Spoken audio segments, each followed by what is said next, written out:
Earlier today, we had the conference with the Bloomberg School of Public Health at Johns Hopkins on the opioid crisis and what to do about it. And that was also very moving because I think there are people all over America now who may not have realized it before, but know now that this is the number one killer of Americans under 50, the opioid crisis. And they want to actually do something about it. So first panel, it's really setting the state of the epidemic. Where are we? How have we evolved over the previous years, even starting from 2014 when we had our first conference here?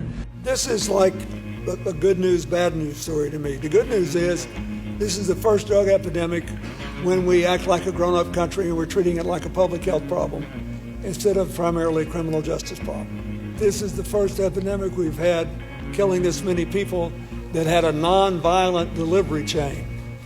The bad news is there's a woefully inadequate public health response that is not properly coordinated with law enforcement, with the treatment community, with the insurers, with you name it. So what we're here to do today is to figure out what to do next. First is learn to use Narcan, because we can all save someone's life, and you've been such a great champion of that, Mr. President.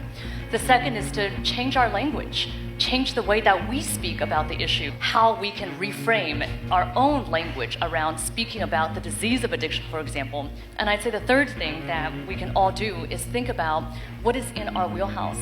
If we're a hospital, instead of leaving it to another hospital to take the lead, what is it that we can do as a hospital or as an employer?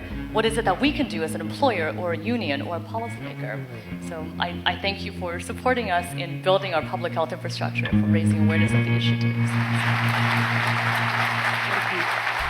We're here at a library in Baltimore, and we are celebrating the opening of a new playground with the library as part of our Too Small to Fail project, because we want to encourage parents and caregivers to read to children everywhere, but also to be active, to talk about their living experiences. And this is the 83rd partnership we've had around America with people building playgrounds. So the idea is there will be more fun and more learning at the same time.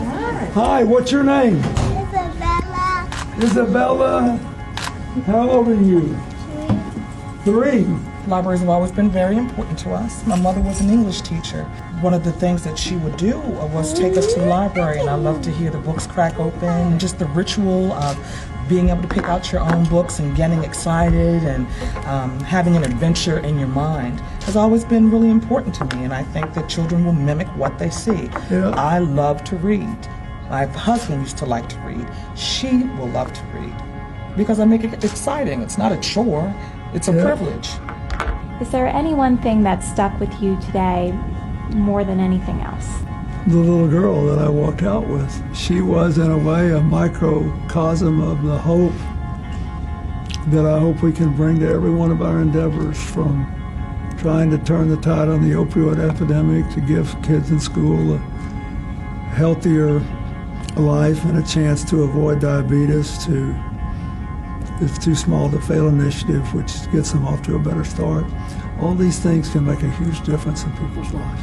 And when you see one story just standing out, like Little Miss Gonzalez, you say, there it is, that's what this whole thing's about.